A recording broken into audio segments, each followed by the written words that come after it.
Hello everyone मु अलिबा welcome करुच्ची समस्त को पाठ दुनिया को। तो आमर एमसीक्यू सीरीज चलता एबे हमें आज नुआ टॉपिक पढ़ा development of literature science in ancient India.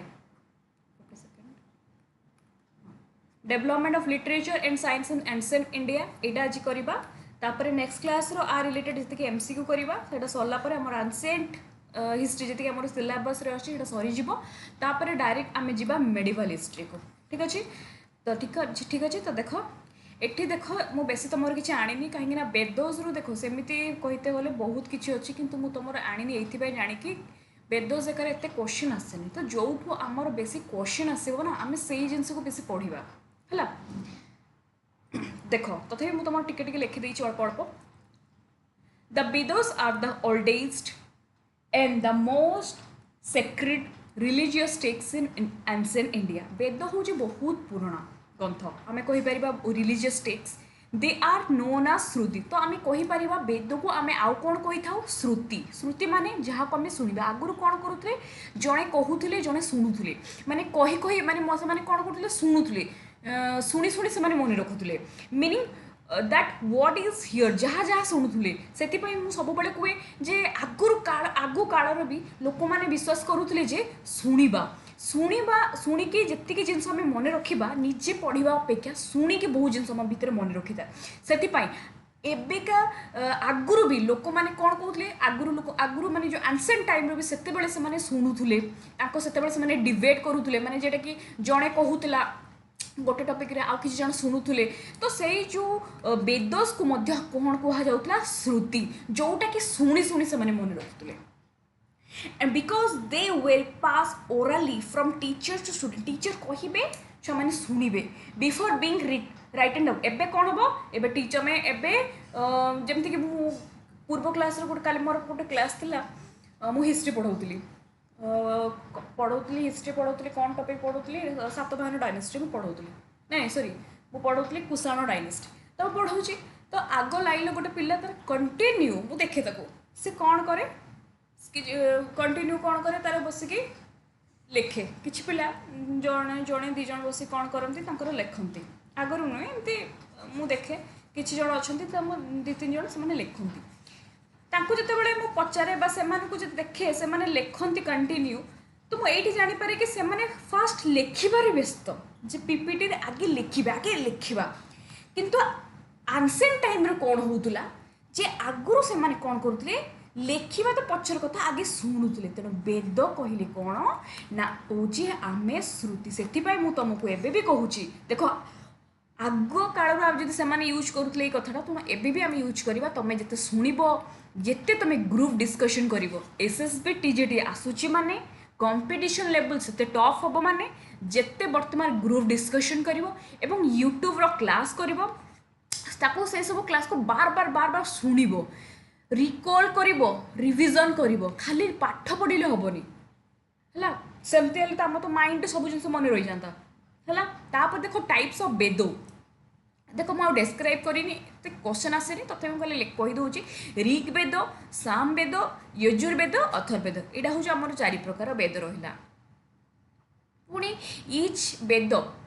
Each वेद को डिवाइड करा जायछि 4 पार्ट्स रे प्रत्येक वेद ये जो प्रत्येक वेद रहा पुणी से कौन कराई 4 पार्ट्स रे डिवाइड कराई संहिता ब्राह्मण अरण्यका एंड उपनिषद यहाँ मन रख संहिता ब्राह्मण अरण्यका एंड उपनिषद बुझीगला तो मन रख वेदस को कौन कहते ना श्रुति आम शुणी शुणी मन रखा मुझे तुमको कहूँ बर्तमान मो क्लास रे तुम जब आखि बुझिकी मो क्लास शुणुव तुम 90% पाठ मन रुम शुणु तुम बसिकी खाली ना क्लासटा को ऑफ करके ना पॉज कर खाली लिखार व्यस्त थी तो हेनी ना शुणव शुणिला तुम लिख ओके।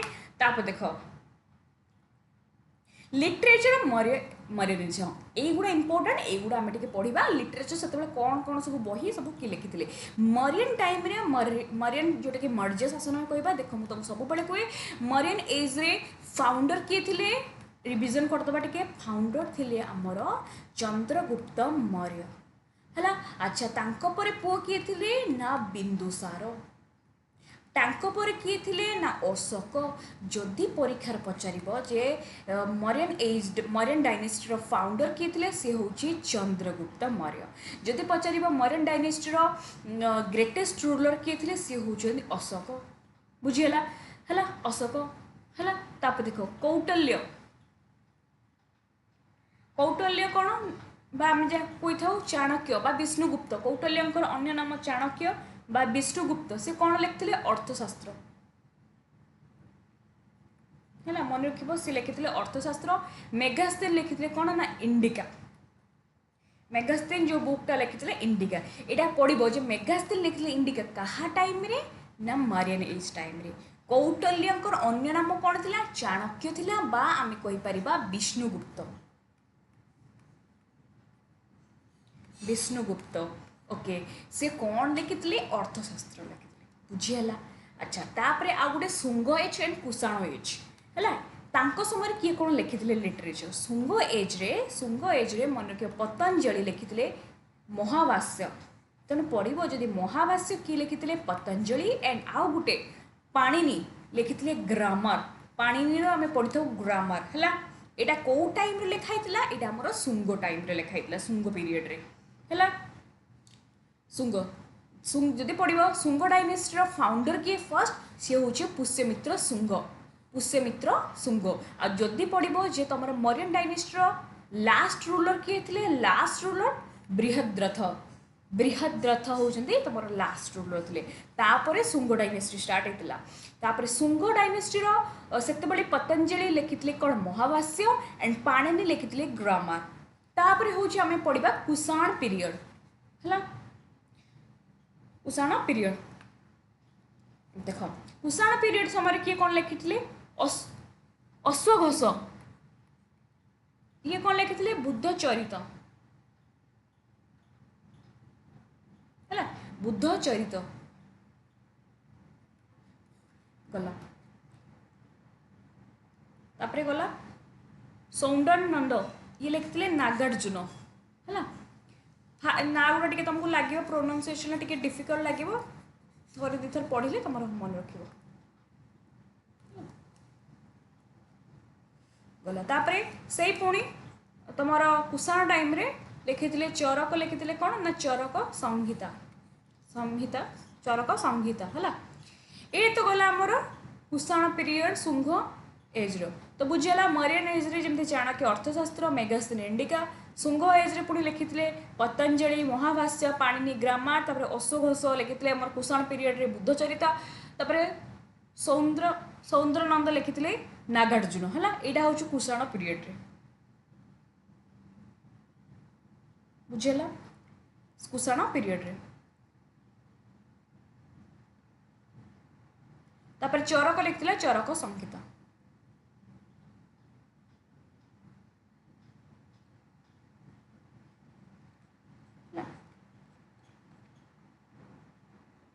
तापर देख लिटरेचर गुप्त एज एटा सबुठ इम्पोर्टेंट। यहाँ हूँ बेस इम्पोर्टेंट गुप्त एज जोटा कि कही था golden age of Sanskrit literature. गुप्त एज रो संस्कृत लिटरेचर यहाँ संस्कृत बेस यूज होता। संस्कृत लिखा होता। आम जाने गोल्डन एज को आम गुप्त एज कही था। आंक समय किए कौन लिखिले है।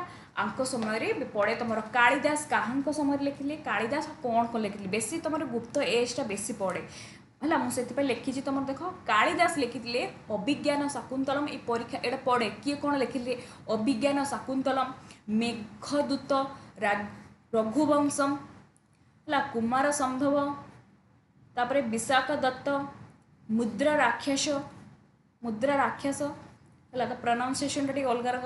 ये देवी चंद्रगुप्तम। यहाँ हूँ एति सब किए लिखिले ना आमर कालिदास। अभिज्ञान शाकुंतलम है।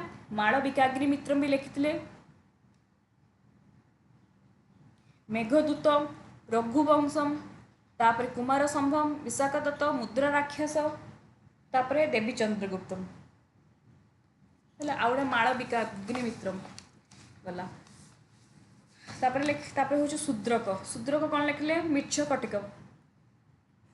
मन रख शूद्र कौन लिखिले यहाँ हूँ मूर्च्छकटिकम। मूर्च्छकटिकम तार है गोटे गोटे बही तुम देती उड़िया बही दे मूर्च्छकटिक।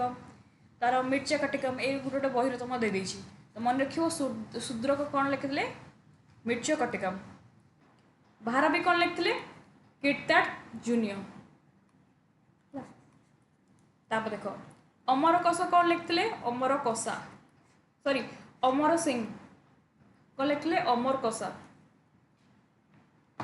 विष्णु शर्मा कौन लिखिले पंचतंत्र एटा सब कहा समय ना गुप्त पीरियड समय तापर लिटरेचर ऑफ हर्षवर्धन समय किए कौन लिखिले हर्ष कौन लिखिले एटा लिखिले रत्नावली प्रियदर्शिका नागनंद एटा परीक्षा पड़ी जे रत्नावली प्रियदर्शिका नागनंद किए लिखिले हर्षवर्धन है प्रियदर्शिका रत्नावली नागनंद किए लिखिले ना हर्षवर्धन तार बाण तंकर कोट पोएट बाण थे कोट पोएट आउ सी लिखिले कौन हर्षचरित बायोग्राफी ऑफ हर्ष कादम्बरी कादम्बरी किए लिखिले एटा हूँ किए लिखिले बाण है बाण भूत लिखिले Harshacharita and Kadambari Harshacharita and Kadambari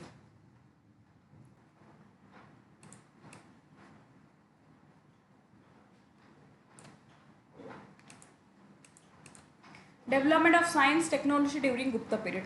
Gupta age is called the golden age of science because of great achievement in mathematics. A time of mathematics development है, astronomy development है, medicine development है, and आमर कौन metallurgy development है and technology. तापर आमे कहबा art architecture temples आमे पढ़ीचे तो आमे पढ़िबा देखो किए कौन सब करथिले आर्यभट्ट आर्यभट्ट कौन लिखिले बुक सी जो लिखिले बही एगुटा पकाए तो बही तार ना कौन आर्यभट्टिया है मुझे वन लाइनर सब लिखिक आनी तो बराह मिहिर से कौन लिखिले बृहत संहिता एंड पंच सिद्धांतका है सब तुम लिखी वन लाइनर बृहत संहिता एंड पंच सिद्धांतका तापर ब्रह्मगुप्त ये लिखिले से ब्रह्मपुत सिद्धांत है तापर मन रखिबो धन्वंतरी ये किए ये होचंदी famous physician of ancient India जो धन्वंतरी को आमे कौन कही था famous physician of ancient India बा जहाँ को आमे कही था कौन consider father of Ayurveda in Indian tradition एटा परीक्षा पड़ी एटा जे कहा को फादर ऑफ आयुर्वेद आमे कही था जे धन्वंतरी है बोला तापरे आउटे एटा तो ऑलरेडी तुम कही Sanskrit was the official court language तो गुप्त पीरियड सब ऑफिशियल लैंग्वेज कौटे थे ना संस्कृत ओके और last industry during Gupta period Gupta time से कौ इंडस्ट्री को यूज कर व्यवहार करुले Varanasi was the famous center for producing high quality of silk cloth माने प्रोड्यूस करुले high quality of silk cloth से वाराणसी जेटा कि कही था वाराणसी है तो एति तुम इम्पोर्टेंट मन रख खाली मन रख किए कौन लिखी यही जो सब बही गुड़ा ही इम्पोर्टेंट ना आर एमती किसी इम्पोर्टेंट नुहे से बेस किसी लिखी ना खाली वन लाइनर तुम मुझे लिखी यही रिलेटेड नेक्स्ट क्लास आम एमसीक्यू करवा तुम यहाँ रिविजन कर कालिदास कौन लिखिले आउ माने सब जो सब कवि सब किए पोएट सब कौन कौन बुक लिखी ये सब बुक्र आम खाली एमसीक्यू डिस्कसन करवा एंड नेक्स्ट क्लास पाखु आम जा मेडिवल हिस्ट्री को ओके तो क्लासटा सीना छोट हो गला नेक्स्ट क्लास में एमसीक्यू करवा thank you so much everyone जो मैंने नुआ आसथिबे आपण मैंने टेलीग्राम चैनल जॉइन हो okay thank you so much everyone bye bye.